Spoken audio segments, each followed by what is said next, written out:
com teu coração me oferto.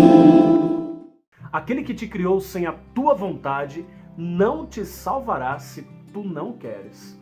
Essa frase de Santo Agostinho ajuda-nos a iluminar a temática deste final de semana, o 26º domingo do tempo comum. É sobre a liberdade que Deus nos deu que vai falar a palavra de Deus neste domingo. Mas antes de continuarmos a abordar esse tema, você pode se inscrever no nosso canal se ainda não fez, deixar um clique aí no sininho para receber as notificações e também deixar um like, quem sabe uma mensagem aí para mim. Esse é o programa Verbo da Vida, que se destina a estudar a palavra de Deus a cada domingo. Muito bem, meus irmãos, durante certo tempo na história do conhecimento de Deus por parte do povo de Israel, pairou sobre a mentalidade de Israel algumas certezas um pouco equivocadas. Uma delas é aquela que classifica o ser humano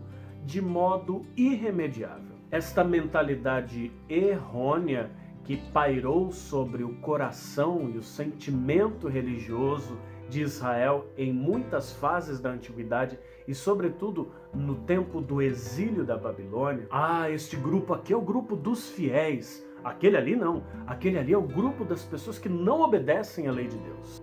Dentre todos os povos, Deus escolheu Israel.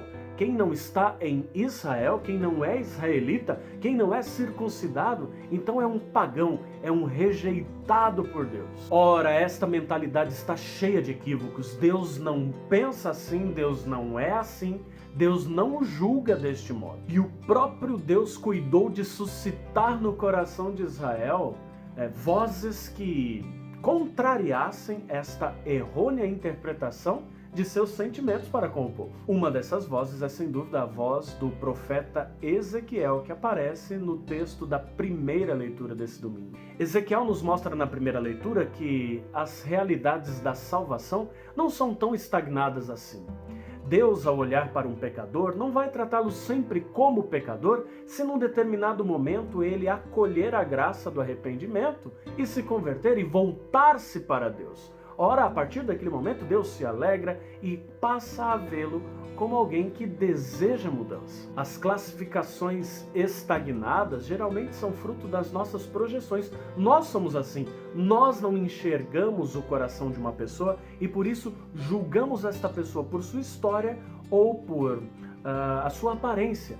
E não conseguindo visitar o profundo de seu coração, geralmente classificamos de modo perverso a nós e aos outros. Já Deus não, Ele estimula a graça da conversão, a graça do arrependimento e se alegra com o pecador que volta para Ele e faz todo o possível para que esse pecador sinta-se bem, sinta-se em casa. Haja visto a parábola do filho pródigo em Lucas capítulo 15. Portanto, a salvação é antes de tudo um dom de Deus, ninguém discute isso, é antes de tudo uma graça de Deus. Se Deus não nos dá, nós não a temos, mas é sempre assunto também da nossa liberdade. Sim, se nós livremente não aderimos à salvação dada, então esta salvação como que escorre pelo vão dos nossos dedos. Na esteira do profeta Ezequiel, o próprio Jesus também contraria aquela ideia de salvação estagnada, onde a liberdade do homem parece não influenciar muito,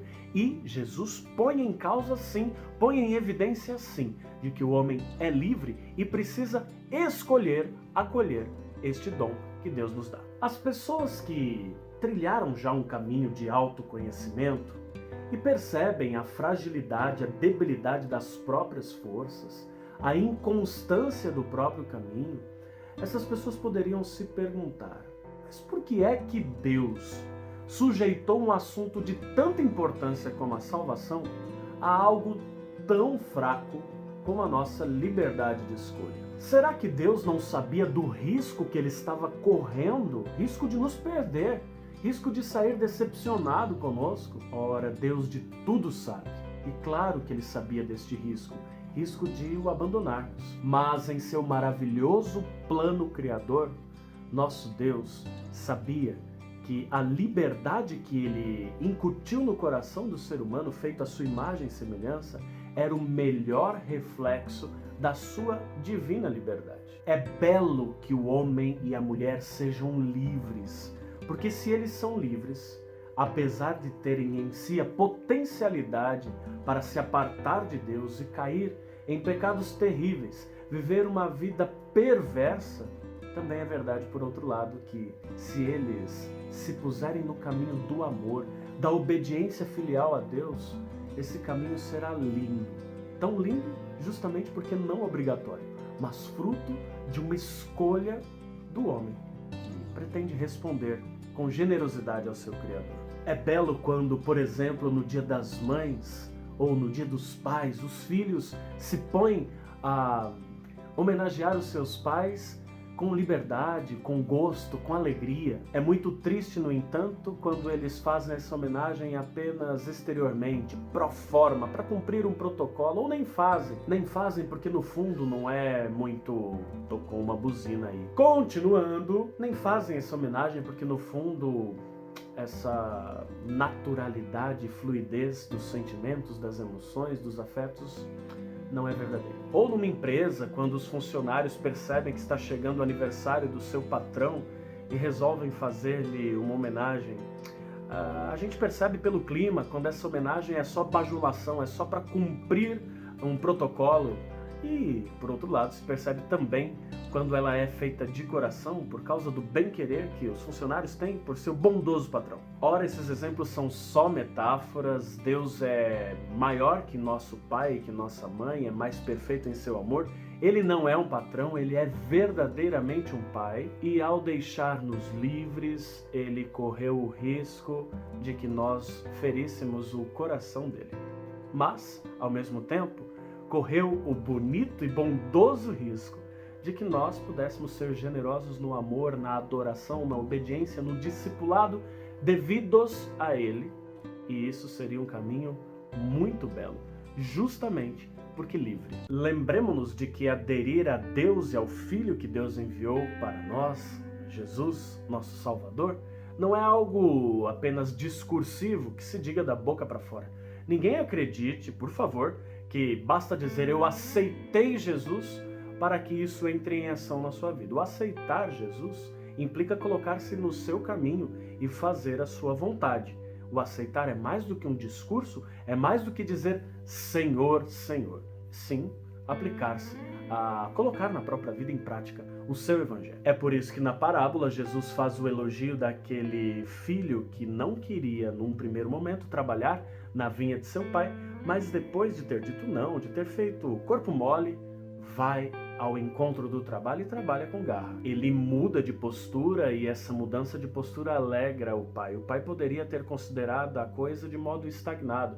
O primeiro não teria sido a imagem que o pai guardaria, mas o pai não é preconceituoso. Ele está atento ao processo de salvação de seu filho. E se alegra quando um filho muda. Como lição de casa a partir da liturgia da palavra deste domingo, eu gostaria de elencar 2 pontos.